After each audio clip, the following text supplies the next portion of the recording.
This is the official blueprint to create a killer hook to go viral and blow up your channel. I spent countless nights analyzing over 500 hours of the most viral videos on YouTube and found 4 simple steps. And just watch closely because today we are going to dive into tactics that are usually kept secret by top creators. Step 1. Positioning. As cliche as this sounds, you must put yourself in your audience's shoes. With that being said, what is the first thing that you guys see when your favorite YouTuber uploads a video? And it's usually a title and a thumbnail, right? This gives you guys, the audience, a dramatic glimpse into what the video is going to be about. So right off the back, it sets the tone before even watching the video. And I know you're probably thinking, well, Ramon, I clicked on this video to make a killer hook, not about titles and thumbnails. Well, I'm saying this because the title and thumbnail is directly related to the success of your hook. But more on that on step 2. You can make the most perfect video with dozens of hours of scripting, filming, and editing only to craft up a last-minute thumbnail and title before hitting upload, only to get disappointed when we get 0 to little views. At this point, we want to throw in the white flag and just give up on this whole YouTube thing.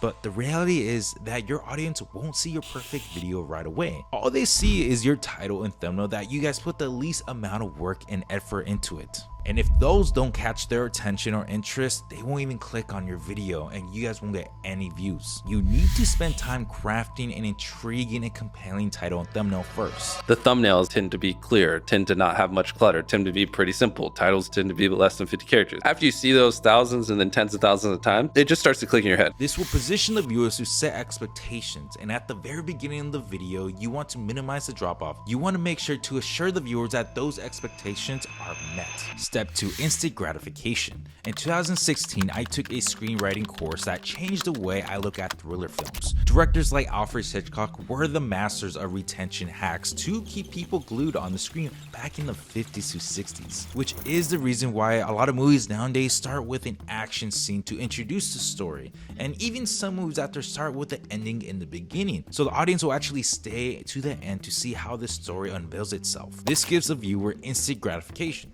Instant gratification is when you get something you guys want right away. Now let's look at the average retention graph in a YouTube video. The first 30 seconds is the part of your video that sees the biggest drop off, but if you could improve the retention within the first 30 seconds, you will by default improve that retention throughout the entire video. So how could we imply instant gratification within the first 30 seconds? Well, let's look at why they click in the video in the first place. The thumbnail and the title. The title and thumbnail sets the expectations. Now you just need to fulfill on them. Almost like every podcast interview out there with the title and thumbnail that betrays this crazy quote or statement, they start off the video with this short montage of the hard-hitting questions. Did you know there's a really fascinating experiment done on weightlifters? They lifted no weights for 2 weeks. Another example is Mr. Beast. The thumbnail shows him about to destroy this yacht in the water, and the first couple seconds of that video is just that. The instant gratification is just pumping dopamine in our brains. This is why Mr. Beast is the best in the game. Check out this channel called Isaac. With only 4 videos uploaded to the channel, it generated almost 3 million views and 100k plus subscribers. The thumbnail shows off his viral shorts, and could you guess what the first couple seconds of the video is about? Shorts channel has over 20 million views and many viral videos showing you exactly that. Now that you understand the first 2 steps, we're 50% done. The other half will make and break your hook if you guys don't execute this right. So listen closely. Step 3. Story. Now that you got your audience watching your first couple seconds, let's make them stay to watch the whole thing. As humans, our brain are wired to crave closure. A open loop is a storytelling technique used to create suspense or curiosity by introducing an unanswered question or an unsolved situation. This psychological trigger taps into our natural desire for closure, making us want to continue watching until the end. Here are 2 examples of an open loop. 1. Unresolved outcome. Mr. Beast's video title, Last to Leave Circle wins $500,000. The story in his hook is whoever leaves the circle wins the $500,000. If you touch the red line, game is over. It's simple enough, but it works. But make sure the risk is really high. If not, people won't be interested in it. Number 2. Intriguing question. A great example is in a video called Why Do We Sleep by ASAP Science. The video starts with a question: have you guys ever wondered why we sleep?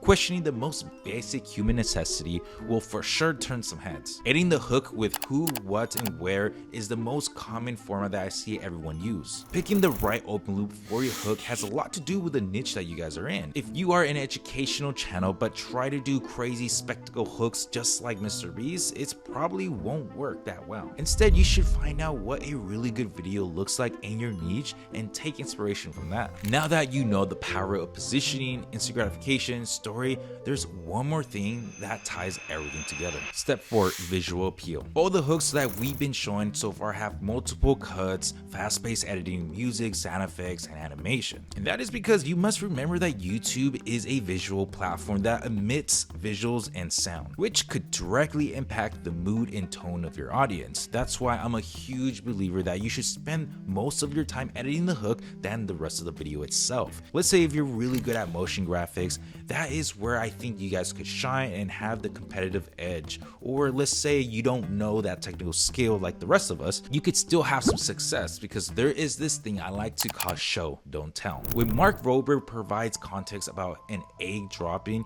he is not just sitting behind a desk telling you guys about it, he's actually showing you an example. And when Mr. Beast lists the events of his version of the Olympics, he showed clips of each one. Great hooks out there don't just tell you what's happening, they actually show it. So as you plan for your hook, go through your script and write down what visuals can be used to show what you're talking about. These notes will become part of your shot list, helping you guys capture the right footage or create the right visuals to hook your viewers from the very beginning. So 2 things that I see work very well is the use of sound effects and also single word by word captions. Having sound effects after every moment is crucial, and I mean everything on screen, from the transition whoosh to text on screen, everything makes a sound. So these are 3 types of cinematic sound effects that will literally hijack your viewers' emotion and suck them into the video. First are risers. They build tension because they communicate to the audience that something really important is about to happen. Next are hits that releases tension and emphasize moments, making them feel a lot more important than they really are. And finally are drones. These create a feeling of mystery and they reserve for more like of a darker mood, creating a lot of like underlining suspense. Next is single word by word captions. You probably see a lot of these, especially on Instagram Reels, where the subject is talking on screen and there are captions down below. This makes people want to follow along on what they're saying, therefore increasing the watch time and retention. And you could do the same thing for your hook. I found this to be way more effective, especially when you want the audience to really pay attention to what you have to say, which you do want them to pay attention in the hook. So now that you know that, just combine all the powers together, from positioning, instant gratification, story, and visual appeal, all equals to create a killer hook. It's responsible for generating me over 20+ million views in the past year, and now you could do the exact same. The cool reality is that your first video is going to suck. As long as you put in the reps and perfect the craft, you guys will succeed. You may not get it right the first video or the second video, but as long as you keep on trying and improving each video, you guys will get there. And if you guys want to know how to edit so freaking good that your viewers are obsessed, click that right here.